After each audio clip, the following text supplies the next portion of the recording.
बिहार सरकार अपने दम पर ठीक से बस नहीं चला सकती, वो चीनी मिल और कपास मिल और ये इथेनॉल प्लांट क्या चलाए।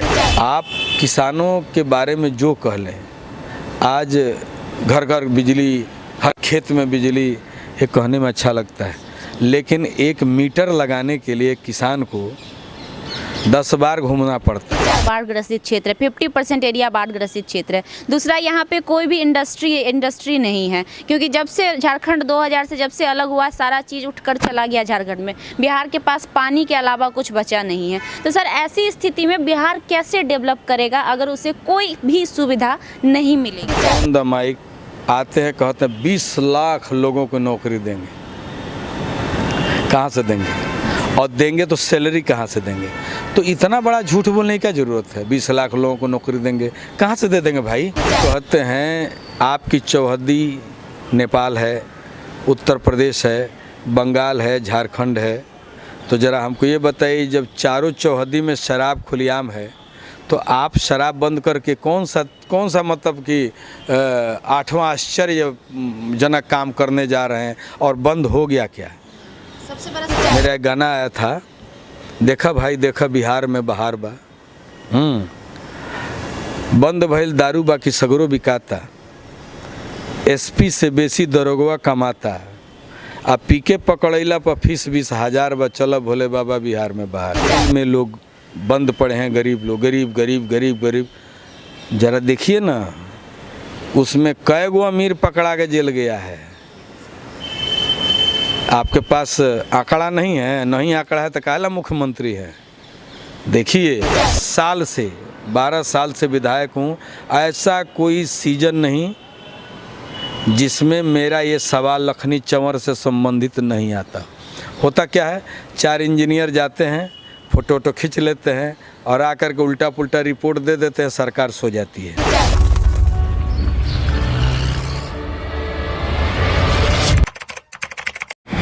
नमस्कार, प्रणाम। लाइव लोग न्यूज़ में आप सभी का स्वागत है। मैं हूं आपके साथ खुशबू राय। हम फिर से पहुंच चुके हैं भोजपुरी के जाने माने गीतकार विनय बिहारी जी के पास, और साथ में ही लौरिया के वर्तमान विधायक भी हैं। बखूबी आप जानते हैं, और इस चेहरे से हम ही नहीं, पूरा बिहार नहीं, अब हमें लगता है कि इंडिया लेवल पे लोग जानने लगे होंगे, क्योंकि हमारी भोजपुरी इंडस्ट्री सिर्फ बिहार और यूपी में सीमित नहीं रह गई है। आगे बढ़ने से पहले विनय बिहारी जी, बहुत बहुत आपको धन्यवाद। और आपने एक बहुत प्यारा गाना गाया था, कोयलड़िया, बहुत अच्छा लगा गाना। हम ये पूछना चाहेंगे, कहीं ना कहीं सर हमारे बिहार राज्य में आज भी पलायन की स्थिति उतनी ही बनी हुई है जितनी कि पहले थी। ना कोई इंडस्ट्री है, ना कोई कंपनी है बड़ी सी जिसकी वजह से लोग पलायन ना करें। क्यों नहीं है, जो कि आपको ऐसे गाने आज भी लिखने? देखिए, एक तो हम अपनी आबादी से परेशान हैं। हमारे यहाँ झारखंड के बंटवारे के बाद जो हमारे आय के स्रोत हुआ करते थे, उनमें कटौती हो गई। आबादी बहुत बढ़ी है, और हमारे यहाँ नदियों का जो जाल है, उसकी वजह से भी परेशानी है कि कभी बाढ़ के पानी से फसल का नुकसान होता है, कभी कहीं सुखाड़ होता है। तो ये सब समस्याएं हैं, लेकिन इन समस्याओं के बीच जब तक बिहार के माहौल को औद्योगिक रूप नहीं दिया जाएगा, तब तक कोई भी निवेशक, जो पैसा लगाने वाला व्यक्ति है, बिहार आकर के पैसा लगाएगा नहीं। बिहार सरकार अपने दम पर ठीक से बस नहीं चला सकती, वो चीनी मिल और कपास मिल और ये इथेनॉल प्लांट क्या चलाएगी, है ना। और तीसरी बात है, कोई भी सरकार जब अस्थायी रूप से 5 साल रहती है, ऊपर और नीचे दोनों जगह एक जैसी सरकार होती है, तो मुझे लगता है कि उसमें विकास थोड़ा मजबूत रूप से आ सकता है, आता भी है, आया भी है। लेकिन आप बिहार के इतिहास को देखिए तो मैक्सिमम समय ऐसा रहा है कि केंद्र में सरकार कोई और रही है, प्रदेश में सरकार कोई और रही है। एक ये भी कारण है। तो आबादी की समस्या, सरकारों का अंतर, हमारे यहाँ की जलवायु और हमारे यहाँ के जो किसानों की स्थिति है, उस किसानों की स्थिति को भी नीतीश कुमार जी ने सही नहीं किया। आप किसानों के बारे में जो कह लें, आज घर घर बिजली, हर खेत में बिजली, ये कहने में अच्छा लगता है, लेकिन एक मीटर लगाने के लिए किसान को 10 बार घूमना पड़ता है। और आजकल तो ऐसा हो गया है कि जेई जो है, कनीय अभियंता है, उसके मार्फत, उसके माध्यम से मीटर लगेगा। बताइए, कनीय अभियंता घूमते रहता है, कहीं एक जगह है नहीं, वो घूमते रहता है, किसान अब उसको कहाँ पकड़ेगा? ऑनलाइन कराओ। तो हमारे यहाँ किसान जो 8-8 महीने से ऑनलाइन करा के पर्ची लेके घूम रहे हैं। कितनी बार मैं कार्यपालक अभियंता को बोला, कनीय अभियंता, सबको बोल के थक गया हूँ, है ना। सब हज़ार बहाने हैं, हमारे पास स्टाफ नहीं है, तो हमें ऊपर से सुविधा नहीं मिल रही है, तो ये पर्ची कटा करके उसको गले में लटकाने का काम तो है नहीं। और ऐसे में किसान कहीं चोरी छिपे बिजली का काम खेती के लिए कर लिया तो उस पर FIR हो जाता है। FIR करने में, पैसा लूटने में, पैसा, ये जो कर्मचारी जो ग्राउंड स्तर पे काम करते हैं, ये कनीय अभियंता सबसे आगे हैं, ये काम कर सकते हैं ये किसानों को लूटने के लिए। लेकिन 8-8 महीने से पर्ची कटी है, तो आप किस तरह से, ये तो वही बात हो गई कि सावित्री और सत्यवान की कहानी कि पुत्रवती होने का आशीर्वाद दिए जा रहे हैं, आप पति का प्राण लिए जा रहे हैं। तो जब पति का प्राण लिए जा रहे हैं तो पुत्रवती होने का आशीर्वाद क्यों दे रहे हैं? यही बात यमराज से सावित्री ने कहा। मुझे लगता है लगभग यही बात किसान नीतीश कुमार से कहेंगे। आप साधन क्या दे रहे हैं, जरा ही बताइए। कहीं ना कहीं सर इस बात से आप भी वाकिफ़ हैं कि बिहार की स्थिति बहुत तरह से जर्जर है, बहुत चीज़ों के, अभी आपने बताया, गिनाया भी सारे चीज़ों नाम। कहीं ना कहीं एक राजनेता होने के नाते जब सारी चीज़ें आपको भी दिख रही है, तो हर नेता, जितने भी राजनीति से जुड़े क्षेत्र से जितने भी नेता होंगे, उनको भी ये चीज़ें दिख रही होंगी। ऐसा नहीं है सर नहीं दिख रहा होगा। तो जब दिख रहा है उनको भी, तो केंद्र सरकार जो कि पिछले 5-10 सालों से कह रही है कि बिहार को केंद्र शासित राज्य का दर्जा देना चाहिए, तो क्यों नहीं दे रही है इसका? देखिए, मैं उस बारे में जितना जानता हूँ, भारत जो है उसमें 29 राज्य हैं और बिहार के समकक्ष और भी राज्य हैं। अगर बिहार को केंद्र सरकार विशेष राज्य का दर्जा देती है तो उसको अन्य 6-7 राज्यों को भी देना पड़ेगा, है ना।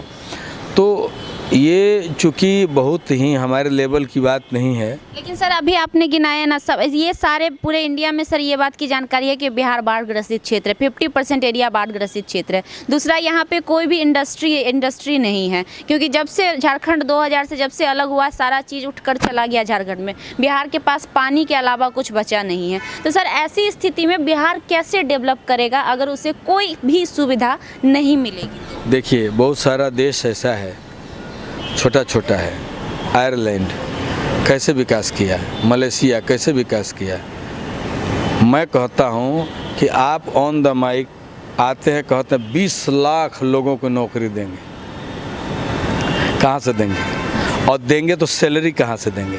तो इतना बड़ा झूठ बोलने की क्या ज़रूरत है? 20 लाख लोगों को नौकरी देंगे, कहाँ से दे देंगे भाई? कहाँ से दे देंगे? और दे देंगे तो उनकी सैलरी कहाँ से देंगे? किससे भीख लेंगे? किससे कर्जा लेंगे? वो भी तो बताइए। मेरे कहने का मतलब है कि जब हमें मालूम है कि केंद्रांश हमारा इतना है, भारत सरकार से जो हमें प्राप्त होने वाला जैसे अन्य प्रदेशों को प्राप्त होता है, तो हमारा केंद्रांश जो है भारत सरकार से ये मिलेगा और मेरी अपनी आय है। इन दोनों को मिलाकर के मेरी आय इतनी हुई। अब इस आय को हम कौन सी दिशा में ले जाएं कि हमारा अपने पाँव पे भी ताकत बने और मैं अपनी जनता को खुश कर सकूं। क्योंकि भारत सरकार का प्रधानमंत्री कोई होगा, उसको पूरे हिंदुस्तान को देखना है। आप तो बिहार को देख रहे हैं, तो बहुत ऐसा काम है जो प्रायोरिटी सूची में नहीं है। अब एक चीज़ बताइए, शराबबंदी कानून के विरोध में मैं नहीं हूँ, लेकिन मैं महाराष्ट्र के कानून को, दिल्ली के कानून को, अन्य प्रदेशों के कानून को भी मैं नमन करता हूँ। मैं बहुत साल बम्बई में रहा। कोई पीता है अगर सार्वजनिक स्थल पे तो 2000 का चालान काट के उसके पॉकेट में रख देता है, 3 दिन के अंदर उसको देना है, नहीं देगा, चौथे दिन सिपाही और जेसीबी मशीन पहुंच जाता है उसका घर उखाड़ने के लिए। गाड़ी चलाते हुए पीते हुए व्यक्ति कोई गाड़ी चला रहा है तो 5,000 की फ़ाइन, अगर बेच रहा है तो 10,000 से लेकर 10 लाख तक का फ़ाइन है ना। तो मेरा कहना है कि वहाँ पे शहरी इलाके में इस पूरे देश को 2 भागों में बांटा गया है, एक अर्बन सोसाइटी और एक जो है हमारा रूरल सोसाइटी, ग्रामीण क्षेत्र और शहरी क्षेत्र। तो शहरी क्षेत्र में वहाँ क्या है, 1 किलोमीटर पे दूसरा ठेका होगा दारू का दुकान, मतलब नियम बहुत सारे। हाँ, दारू की दुकान जो होगी 1 किलोमीटर पे होगी, देहाती क्षेत्र है 10 किलोमीटर पे होगी और 5 बजे खुलेगी, 8 बजे बंद हो जाएगी। ये चीज़ हमने सर रायपुर के जब गए थे, छत्तीसगढ़ में मैं गई थी तो मैंने ये चीज़ वहाँ पे भी देखा था। मैं बोला ना कि बहुत सारे स्टेट में ऐसे नियम कानून हैं। तो हम कहते हैं आपकी चौहद्दी नेपाल है, उत्तर प्रदेश है, बंगाल है, झारखंड है, तो ज़रा हमको ये बताइए, जब चारों चौहद्दी में शराब खुलेआम है तो आप शराब बंद करके कौन सा मतलब कि 8वां आश्चर्यजनक काम करने जा रहे हैं और बंद हो गया क्या? सबसे बड़ा सवाल तो ये है सर कि शराबबंदी होने के बावजूद भी बिहार में शराब खुलेआम हर जगह, एकदम हर जगह शराब। देखिए मेरा एक गाना आया था, देखा भाई देखा बिहार में बहार बा, बंद भइल दारू बाकी सगरो बिकाता, एसपी से बेसी दरोगवा कमाता, आ पी के पकड़ैला पर फीस 20,000 बा, चलो भोले बाबा बिहार में बहार बा। हमारे कहने का मतलब है कि इस दारूबंदी से जो जेल में लोग बंद पड़े हैं, गरीब लोग, गरीब, ज़रा देखिए ना उसमें कई गो अमीर पकड़ा के जेल गया है। आपके पास आंकड़ा नहीं है, नहीं आंकड़ा है तो काला मुख्यमंत्री है। देखिए कि उसमें जेल में शराबबंदी के चलते जो लोग बंद हैं उसमें अमीर कितने हैं, गरीब कितने हैं। आप अगर इस तरह का काम करते तो सुधार भी होता और सरकार की आय भी अच्छी होती। तो आज उस आय के लिए विद्युतीय बिल जो महंगा किए आप, डीजल मोबिल महंगा किए और प्रधानमंत्री नरेंद्र मोदी जो गले में हार पहना रहे हैं कि इनके चलते है, तो यूपी में काहे नहीं है? आपके बिहार से 8 रुपया कम यूपी में काहे है? आपका 8 रुपया कम क्यों नहीं है? तो आप भले जो बोल लीजिए, है ना, आपका ये निर्णय सही नहीं है। मैं दारू छूता भी नहीं हूँ, पीने की तो बात हटा दीजिए, लेकिन मैं ये ज़रूर कहूँगा जो चीज़ कंट्रोल में न आए उसको कंट्रोल करने में अपनी पूरी ताकत झोंकना, ये बहुत माने क्या बोलते हैं उसको तो इस तरह की बातें हैं। यहाँ पे सबसे ज़्यादा ज़रूरी है जो यहाँ की फसल है, उस फसल पे आधारित जो उद्योग धंधे लग सकते हैं उनको लगाया जाए। जो किसान हैं उनको मजबूत किया जाए, जैसे मजबूत करिए आपका उत्तरदायित्व है। किसान कैसे मजबूत होगा ये आपका काम है।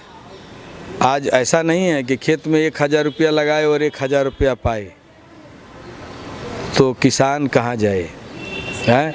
आज गन्ना का मूल्य जो है उत्तर प्रदेश में अलग है और सटे बिहार में अलग है। तो ज़रा उत्तर प्रदेश का जो गन्ना मूल्य है वही बिहार में दीजिए, काहे नहीं दे सकते हैं? क्यों नहीं दे सकते ये तो बताइए। मैं सवाल करता हूँ कि बिहार के जो काश्तकार हैं, जो गन्ना उत्पादन करने वाले किसान हैं, उन लोगों को उत्तर प्रदेश का मूल्य, गन्ने का मूल्य, बिहार के किसानों को गन्ना मूल्य उत्तर प्रदेश के बराबर क्यों नहीं मिल सकता? क्या मजबूरी है? आप किसानों को क्यों जवाब दीजिए।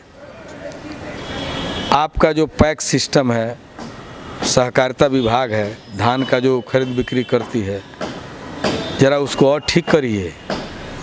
पूरा घोटालाबाज सिस्टम है, पूरा घोटाला सिस्टम है और किसानों के लिए सरदर्द है। जो पैक्स के लोग हैं वहीं कमाते हैं, किसान क्या, जिसका जो समृद्ध है उसका धान ले लिया जाता है, पैसा भी मिल जाता है। बाकी गरीब आज भी पलोदारी करता है, इधर उधर घूमता है, इधर उधर बेचता है, औना पौना भाव में कर रहा है।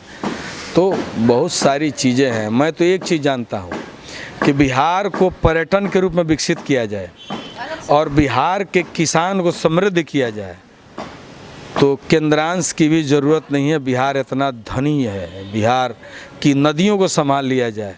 अब यहाँ क्या है, बालू पे रोक, बताइए।